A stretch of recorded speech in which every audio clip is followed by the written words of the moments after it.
one reason I was close to the SRI research at the beginning was that they noticed that many of their subjects related their, becoming aware of their talent to a light in the sky or to what we would call a UFO incident.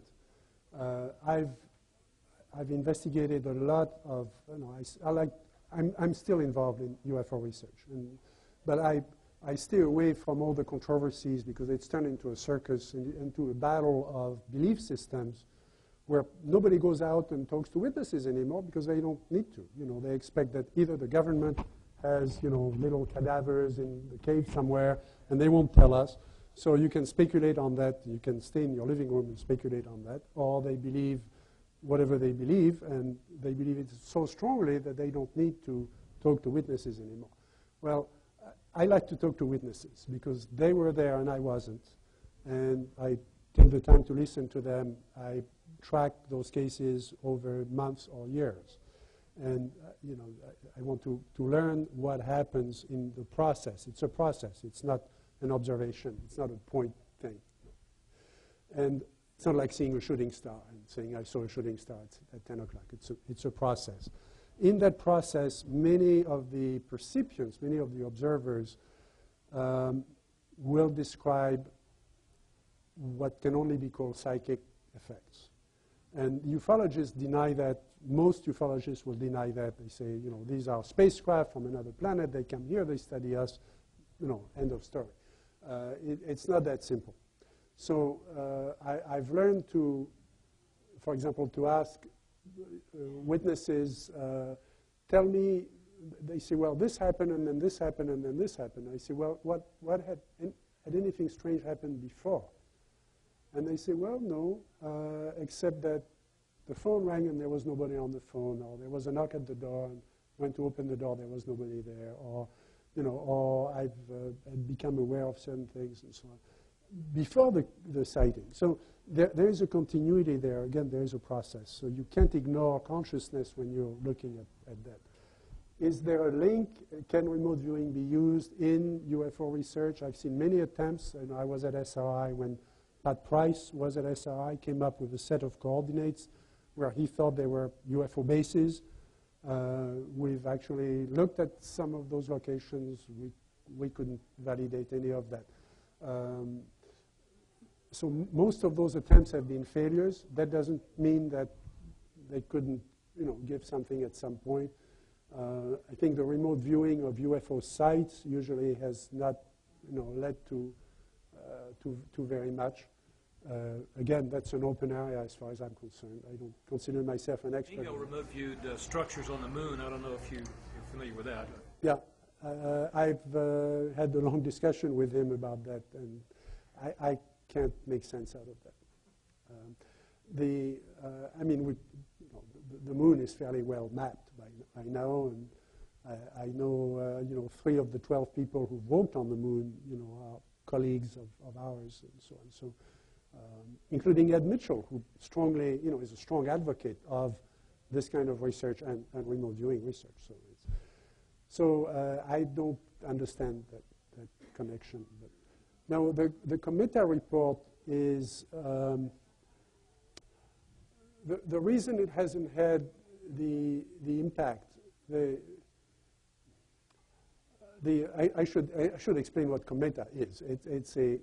There's an organization in France which is essentially an advanced war college with senior defense officials, usually many of them retired generals and admirals and so on from the French military, and they study long-term strategic issues, very much like the War College here or George Washington University does and so on.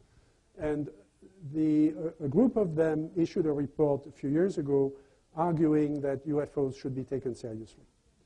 The report was published in a tabloid magazine. 250,000 copies hit the street as a report to the French government, to the president of France, on UFOs.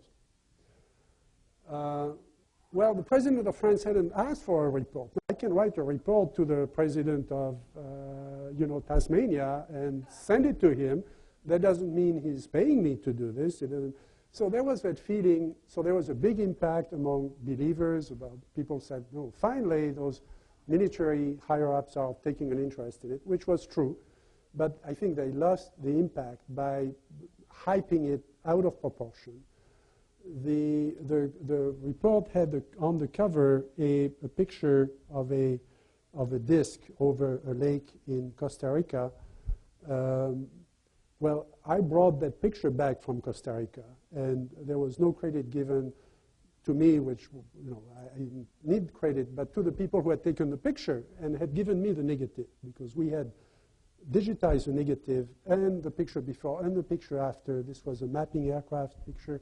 And these were big negatives, 11 centimeter by 11 centimeter, great camera, a lot of detail. There were a lot of things to be said about that. It's not necessarily a UFO, but that was on the cover as, from the archives of Mr. So-and-so, who was the journalist who put this together.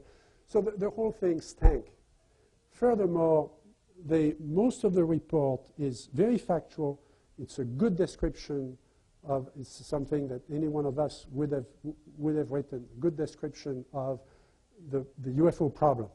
The last page, which most of the authors of the report had not seen when they signed their name and then they wrote the introduction, General Letty, who wrote the introduction, had not seen the whole report when he wrote the introduction, and I actually threatened to withdraw their name from it. The last page was written by someone whose name has never been mentioned, with someone who is in the shadows in France and has manipulated the situation for his own reasons. And it argues that the U.S. has recovered hardware at Roswell, and he presents it as, in the context of what seems to be an official report of the French military, and that the Americans are not sharing that information with their friends in France.